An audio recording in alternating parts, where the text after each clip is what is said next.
What up, brawlers? Welcome back to Throwin Hands. As you can tell, I'm a little under the weather, but that's not going to stop me and Breck from reviewing what was, I think, the second best card of the year behind Usman Masvidal 2. Breck, what were your overall thoughts on the card, man? Second best, that's high praise. I don't know if it's up there, but it was a great card, man. It was action nonstop. Got a ton of finishes. All you could really ask for. All you could really ask for. Okay, so let's start off with the first fight. Jillian Robinson gets the submission win over Priscilla Cachoeira, but that's not the story of the fight. Cachoeira tried to eye gouge Jillian Robertson twice. That's beyond dirty. Yamasaki probably should have let it keep going against Valentina. What were your thoughts on that, man? It was rough. Cachoeira also missed weight, right? Was that a catch weight this fight? 3 pounds. So she misses weight, and then she does that, which is, I mean, you'd think you would see it more often, but I mean, most people that are in the sport are, pretty respectful, good competitors, and you just rarely see that type of stuff. So when you see it, it's really jarring. And Yeah. she was trying to take out that eye. She was, it was pretty gross. Do you think she should get cut? Probably, but I saw a lot of people on Twitter mentioning, like, Li Jingliang kind of did a similar thing. And the guy, I don't know who he did to, but that guy has like permanent eye damage, and Lee is still in the UFC, so who knows? But yeah, it was not a good look. No, it wasn't. What wasn't a good look was Randy Costa getting shredded by Tony Kelly. Now, Tony Kelly doesn't like masks, so he drove 23 hours from Shreveport, Louisiana to Las Vegas. Interesting decision. I wouldn't have done that myself. But Randy Costa got to get his stuff together, man. What were your thoughts? Yeah, man. I thought, like, Randy Costa in his last fight against Yanez he actually beat Yanez in the first round and then lost the fight in the second. But I thought he could have taken and improved off what he did in that first. And he just got steamrolled by Kelly, dude. It was brutal. And then once he got him to the ground, I mean, it was just, he went into a turtle position and Kelly was raining down strikes. It was ugly. But I mean, this is the first time I've watched Tony. He's pretty good. He is. And I think you should get a top 15 guy next. I'd have to look at I mean, you got Cody Stamen up there. You got Song Yadong. You got some solid fights there. Yeah, I could see that. I mean, that was impressive. A lot of people think Randy Costa, could be a pretty exciting guy going forward, and he just kind of destroyed him. Yeah, he really kind of did. I think the people who say Ryan Hall's boring don't watch the sport enough. I love every second of it. I love it too. The guy just works the whole time on submissions. It's amazing. It really, dude. It's listening to Joe Rogan talk about it too was hilarious. Oh, I gotta say, I'm not the biggest fan of Ro Jogan, but he did a nice job this weekend. He did. The whole crew was good. It was great this weekend. Yeah, DC did his homework. But I don't get what Derek Minner was trying to do when he was trying to do the takedowns and such. I was perplexed. It was the most confusing thing ever. He was winning on the feet, which is where you would win against Ryan Hall. And then, dude, he was looking for takedowns. Like, what are you doing? Did you see that one where Ryan Hall, I mean, dude, the way he rolls into, like, to get submissions is absurd. One of those strikes where, like, he hit Ryan Hall, and Ryan Hall basically, like, just grabbed his arm and dragged him down. It was unbelievable. He's so fun to watch. And, dude, on the ground, he's so dangerous, bro. He threw, like, 7 or 8 submission attempts. And credit to, they said it on the broadcast, credit to Minner, dude. He didn't get finished. He was tough. He held in there. There were some deep leg locks that he got out of, too. Yeah, and Ryan Hall, he won the second round from the bottom. Yeah. Like, crazy stuff. Crazy stuff. Mm-hmm. I think it's a little too soon to call, but people are saying Blanchfield's a future champion. What do you got to say? Too early to say that, but to be that good at 22 is a little John Jones-esque, no? You know what I mean? Okay, that's a stretch. Okay, but John Jones at 22 was people were like, this guy's the real deal, and I don't know. I think you could draw a little. I'm not saying she'll be John Jones of women's MMA. I'm just saying to be that good at 22 is rare in the sport. You usually see people breaking in past 25, and she ragdolled another prospect, Miranda Maverick, who people thought could be a title. He can be. Which, yeah, she definitely still can be. But man, does she got to work on the wrestling because, there's levels to this. And Erin Blanchfield just ragdolled her. Yeah, really. I completely agree. I think Blanchfield should get a top 15 opponent next. What do you think? I agree. Feed her to like a ranked opponent. And if she does well again, then, Title shot. Screw it. No one else is beating Valentina anytime soon. Yeah. Yo, I think in Andre Muniz, we have a new title challenger coming up soon. This dude is a savage. Yeah, he's pretty good. He got Eric Anders out of there so quick, dude. This fight was over. Like, I feel like I was watching and it was just over. Like, I was like, wait, the fight started? It's already over? Like, I was so confused when submission happened. He got him in the same position he did Jacare. Yeah. Bro.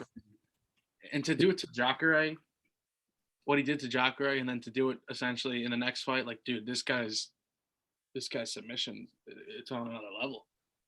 I think the fight to make for him is Kelvin Gastelum. That'd be a good one.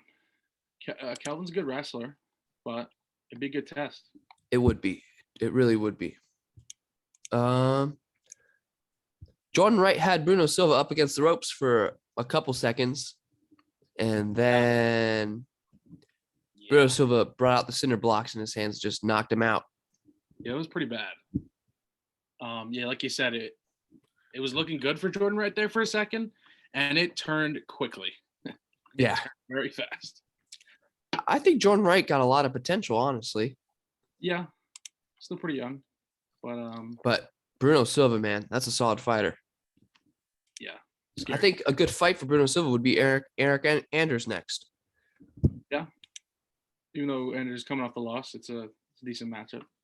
Yeah. All right, Breck. Oh, the people's main event. You talk about this one. The Chonk Kings. Dude, this was so awesome, dude. I really thought Sakai was gonna give Tai Tuivasa, also known as Bam Bam, our hero, more Our trouble. Lord and Savior. But dude, like, he was just patient, kept to the game plan. Dude, Bam Bam's leg kicks are underrated, dude. They're fast. Yeah. They're hard to do. The big guys have trouble dealing, dude. He shoots those things out quick, dude. And once he got into the pocket, dude, and it became a brawl, that's where he like thrives. That's what he loves to do. Yeah, And I agree.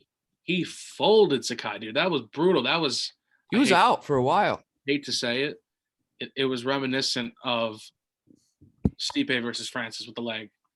Yeah. When I saw that, I had like PTSD flashbacks of Stipe. Yeah. Stipe, no. Yeah. And dude, you got to feel for Sakai too, dude. 3 straight KO losses. Oof. Overeem, Rosenstruik, and now Bam Bam. Yeah. Where does Bam Bam go from here, man? I was looking when I saw him win, I like immediately pulled up the rankings and I was like, dude, he just knocked out the 11th straight guy, like the 11th ranked guy. Yeah. Taboria, that'd be a fun one, right? Abdul Rahamov. Yeah, exactly. I think he deserves a top 10 guy, or you give him Tom Aspinall. I don't love Bam Bam's chances against a Tom Aspinall, but I think Tom's a future champ. I agree. But I think he deserves a top 10 guy. He's on a tear. And I 100% agree with you, Breck. The Shuey. I think, or you could get the loser of Lewis and Dawkins. Yeah, that would be a good one. That would actually be a really good one. Lewis Tuivasa, great main event. Oh, great main event. Terrific. Dude, we got the shoey. That's real. Some people only tuned in just to see the shoey, and we got it. Exactly. Never fails. This was awesome. Dominic Cruz was basically sent to the shadow realm in the first round, but then pure vintage next 2 rounds. What were your thoughts? Yeah, it looked like he just needed to get going there in the first. It was not moving well.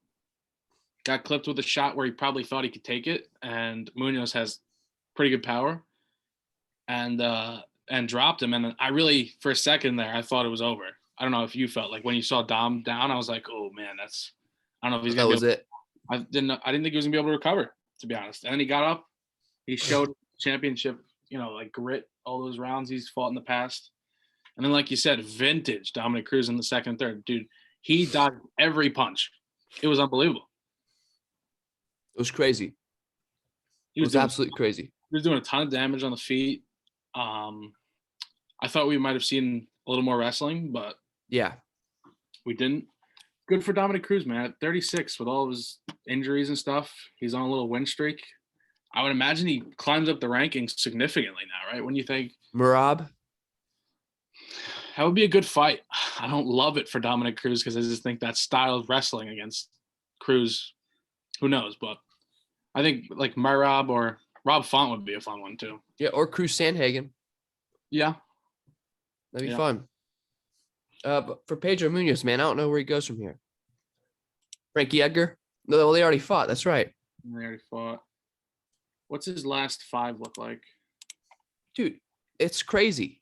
He's only fought. It's crazy. He's only fought like champions in the last like 5 or 6 fights. If you count Aljamain Sterling, yeah.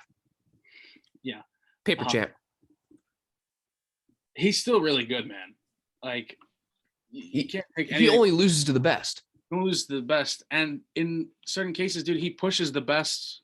You know what I mean? Like he was in that fight with Jose Aldo. He was in the fight with he's still really talented, and I wouldn't be surprised if he sticks around at the top and stacks a few wins.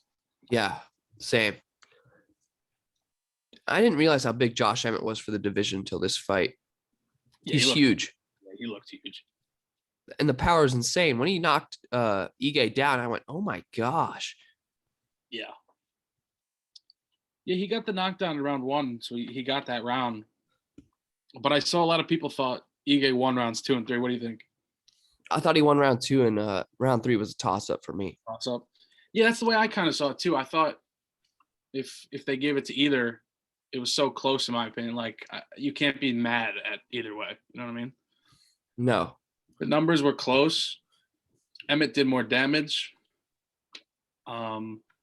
Besides from that, I mean, both these guys are so good. Josh Emmett's on a little bit of a tear here. He really is. He's what, right? He's like 5, right? He's 7. 7? Look, I think the fight to make is Zombie for Emmett. Yeah, that would be a good one. Arnold Allen. I wouldn't be opposed. Yeah. Or he could wait for Yair to heal. That would be a fun one. Yeah, why not, man? That'd be a banger. Okay, to the main card. Talion Paiva versus Sean O'Malley. The Sugar Show put on a clinic, man. This was quick. I thought a lot of people were still like, oh, he beat another, average fighter. But Paiva's a good fighter, man. Like what record of like 22 and 3 or something coming into this fight. Yeah. And O'Malley dispatched of him quickly. I think this is the last fight we will see where O'Malley isn't ranked. I think the UFC, we've talked about this in the past. He's like their next. They're trying to make him their next cash, one of their next big stars, and they need him to keep winning. So he's getting favorable matchups. But when you're that young, is that such a bad thing? And he's getting better. Like people that hate on him, you can't deny he's a really good fighter. Yeah, I think he could beat 10 through 15. I think he could beat any of them, and I think he could. I mean, maybe he's not ready for top 5 competition yet, but 6 through 10, 10 through 15, I think he could compete there, man. I totally agree with you there, man. I think he's damn good. He's exciting. Yes. When you want, like, a lot of upcoming fighters, if you don't have a great style, or fans don't really attach to you, you know what I mean? They don't think like, oh, when's O'Malley fighting? And like, I know O'Malley's such a big star already, dude, because like all my outside of like two of my friends who watch MMA as much as I do, all the casuals were like, when's O'Malley fighting? When's O'Malley? You know what I mean? They know of him. So I mean, the future's bright for him. Yeah, it really is. I think Frankie Edgar should be the next fight for Sean O'Malley. Oh, poor Frankie. It was giving Frankie so many good fighters in a row, man. I think Frankie got to hang it up low key. I do too. I'd love to see him fight one more time and just go out like, even if he doesn't win, just don't get knocked out. Go out with a good fight. I would love to see O'Malley Cheeto Vera too. I don't know how you feel. Just because the way, like, I know the leg kick ended the fight on O'Malley, but I would love to see the rematch just because there's probably a little bad blood there. I think Cheeto wins again. I mean, Cheeto looked so good in his last couple fights, man. But yeah, he's phenomenal. And I mean, he barely lost to Jose Aldo too. Yeah. So Cheeto's really good. But Marlon Moraes would be an interesting one for O'Malley too. Yeah, I agree. Yeah, any one of those. I've been dreading about talking this one, man. We have like a moment, like we need a moment of silence, dude. Like, all right. 1, 2, 3, silence. Cody Garbrandt got knocked out by Kai Kara-France. Hurt. I'm not gonna lie. I think I have like the few remaining Cody Garbrandt fans that are out there were in mourning. And UFC, what was it, 207, where he fought Cruz. That Cody Garbrandt's never coming back, folks. We have to admit it. I have to say it too. That guy's never coming back. That's one of the like most mythical, greatest MMA fighters ever. That on a single night, that Cody Garbrandt. But whatever the reasons, dude, he's just not there. And dude, his chin is just glass. I think it's gone, dude. I don't know why. And it's crazy because like in the Rob Font fight, he took so many shots and kind of proved his chin was still there. But maybe that accumulation, this damage was still there. I don't know, man. You'd think moving down too, he'd be bigger, have the more power advantage. He looks big. He did look big, and Kai Kara-France just worked him, dude. He destroyed him.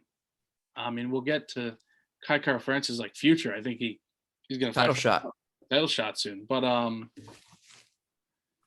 what is it? 5 losses in the last 6 for Cody Garbrandt? Yeah. I don't know, man. They got to give him an easier matchup at flyweight, and I say give him a no cop. Maybe, yeah. I don't know how you feel, but like he's got to basically win his next fight to stay in the UFC. Yeah, even if he's on the chopping block already, you know.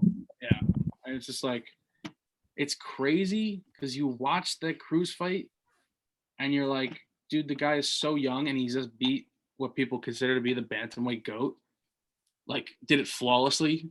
It's one of the greatest performances of all time. And it's like the potential was so there, and it's gone. You know what I mean? Yeah. It's crazy. Maybe, it's crazy too because he was at a good camp. You know what I mean? It's sad. It's really unfortunate. Hey, we'll always have UFC 207 Cody Garbrandt though. Okay. We'll cling on to it. We need to cling on to it. But Kai Kara-France, man, savage. Dude, savage. That overhand right he landed, dude, was a bomb. Oh, and when Cody Garbrandt was going like this, like, come here.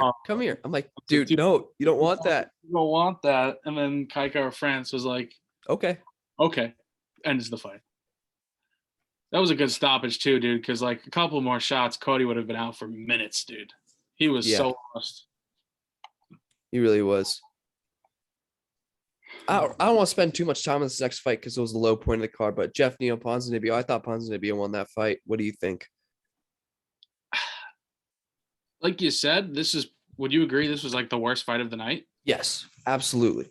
Which was crazy because like the styles of these guys going in, you thought this would have been a real like clash of, Banger. yeah, exactly. And it was anything but, dude. I was so bored watching this fight. They just wouldn't engage like fully. They just were so timid, both of them, going in on the exchanges. And I don't really have it. What's it called? You have Ponzinibbio. I thought Neal maybe won, but it was so close, and they both did so little that I was like, who won that fight? You know what I mean? I didn't really care. I was like, give it to either one. Let's get to the next one. I agree. And I think what also contributed to the fight being so boring was the fact that the ref kept stopping it, going, fingers up, fingers up. Oh yeah, that was like, I don't know. Did you think he was like poking? Like I couldn't tell. he didn't even really hit Neal in the eye that many times. Like maybe he grazed him once in the beginning, but he just kept doing. I don't know. I didn't really like that much. No, I'm not even going to talk about what's next for these guys. I couldn't stand this fight. Yeah. Wow, to say the very least. Breck, you and I said this was state-sanctioned murder going into this fight. I mean, 98% of the population agreed. So I don't feel too bad about saying that. And another, just to go back to the last fight for a second, the fight before the Amanda Nunes Julianne Pena fight was so boring that you were almost like we're like, all right, this one could be really boring too. Like Nunes is going to end this in 30 seconds, and this turned out to be one of the greatest fights ever, dude. Right? I mean, women's bantamweight title fights, yeah, for sure. It's on the Mount Rushmore of greatest women's bantamweight title fights for sure. And what's it called? After the first round, Pena went for that takedown and kind of got stuffed. And Nunes was sitting there, and on the feet, Nunes had somewhat of an advantage in the first. I thought, oh, Nunes is just gonna take her time with this one. You know what I mean? Like, she's not gonna be stupid and end this quick. This will probably play out into the fourth and fifth, and she'll knock her out. But dude, it's crazy. She must have used so much energy to stop that takedown in the first, right? Like, why? Yeah, it was really weird. Why was she so tired going into the second? I don't think she took her seriously. I wonder. Yeah, I wonder. I mean, I knew she didn't when she called Pena delusional in the press conference. I'm like, she's gonna lose. I never thought she would lose, but like, she must have just. It's crazy to think, dude, that someone didn't lose for 8 years. Just got beat up that bad, dude. I mean, like you said, biggest upset in UFC title fight history. It trumps Holly Holm over Ronda Rousey and Matt Serra over GSP. But dude, when they started exchanging in the second on the feet, I was speechless. The broadcast team was also speechless. They couldn't believe what they were seeing. Julianne Pena was just throwing a jab over and over again. It was a gorgeous jab. It was stinging. You could hear the dude. It was crazy. It was firing like a piston. And then Amanda Nunes was like panic throwing, missing, and then Julianne Pena's like overhand right would come in and hit her. And after like one or two, I was like, oh, this is just like luck. There's no way, right? She landed two more. And then I'm like, oh my God. And then you see the look of Amanda Nunes' face of like, gassed, perplexed, confused how she's losing. Dude, she got clipped, then taken down and submitted. And dude, she tapped so fast. It was pretty sunk in. Dude, she didn't even have hooks. Pena didn't even have hooks in, dude. No. So, I mean, it was a decently escapable position. And Nunes gave up quick. It's crazy, dude. I can't wait for the rematch. Yeah, she could turn to her back. Yeah. She must have been that gassed, which is crazy. So the rematch is next. I think Nunes comes out guns blazing. I do too. I think this could be similar to Sarah versus GSP, where Sarah beat him in the first one, and then GSP showed how great he was in the second one. I think this could be similar. I agree. But props to Juliana Pena, man. Nobody besides her and her team probably thought she could win. So Yeah. Props to Do Bronx. I'll say that. yeah, crazy. Bro, he's so good. It's crazy, dude. In the back-to-back title fights, he gets hurt in the first round, and it's almost like it wakes him up. Like, oh, we got to start fighting now. And then rounds 2 and 3, dude, he dominated. It reminded me of the last, Glover Teixeira is similar in that way, where he, gets maybe like clipped or something in the early rounds, Gets sent to the shadow realm. and then he somehow survives and then comes back, like Thiago Santos gets clipped, comes back, and then submits a guy. Very similar. And I don't know how you felt in the first. I thought Dustin comes out in the second and just gets a quick finish. I thought if it stays standing, Dustin doesn't have the greatest power. He has good power, but if he keeps adding these shots up, it's going to be over. And then Dustin made so many crucial mistakes, dude. Like in the second round, why did he roll over onto the ground when his arm was trying to be sunk into an armbar? I think he just should have fought it harder, dude, right? Why did he go to the ground? Yeah. He goes to the ground, and then he just was content in surviving the round and being stuck where he got hit with crazy elbows. Yeah. And then in the third, dude, he gives up his back, which you can't do to a guy who has 15 UFC submissions, more than Damian Maia. I mean, if Dustin Poirier was smarter, he could have won this fight. Yeah. He just had mental lapses, which is crazy to think because he's fought the toughest guys, and he made that same mistake against Khabib. And you thought, going in, everyone was like, he's not going to make that same. He made the same mistake. It's just that simple. It's crazy. So we know it's Oliveira Gaethje next. Let's be honest. Yeah. What's next for the Diamond, man? I think it's Connor. I know that it would technically be the fourth fight, even though it's really the third fight. But I don't think they'll do that. I think Poirier Chandler could be fun next. Or Poirier Diaz. Poirier Diaz would be interesting too. Poirier might like that. That's a big money fight for him too.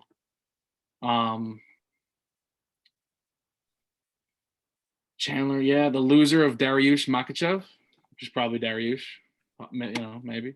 Maybe. But interesting. It is. And it's for Oliveira Gaethje, which is all but confirmed next. Don't you kind of see it going a similar way? If Gaethje can't beat him on the feet, it's over. Yeah, but I think Gaethje brings something more to the table. I agree. I think if Gaethje hits Charles with the same shots that Dustin and Michael Chandler did, yeah, he might be going out. Yeah, he's going night. Because as Khabib said, he's never been hit harder than when he fought Justin Gaethje. Yeah. Damn. Hurt to see Poirier go out like that, man. It was a weird emotions too, because you want both guys to win. It was sad to see Poirier so upset after losing, but you're also so happy for Oliveira too. It was the wholesome main event, Yeah, I agree. Connor wants Oliveira. Dude, I mean, obviously, if Oliveira ever gets Connor to the ground, it's over like Khabib, like the Khabib fight. But standing, it would be crazy to see Oliveira versus Connor standing would be so fun. I agree. Breck, I'm feeling a little sick. Do you have anything else newsworthy that you want to talk about? No. I mean, I'm sure we'll preview Daukaus Lewis. There's some decent fights there. Let's hope Bilal Muhammad loses. I'm here for all the Bilal Muhammad slander. If anybody's out there. That's about it. Yeah. All right, guys. We'll see you later.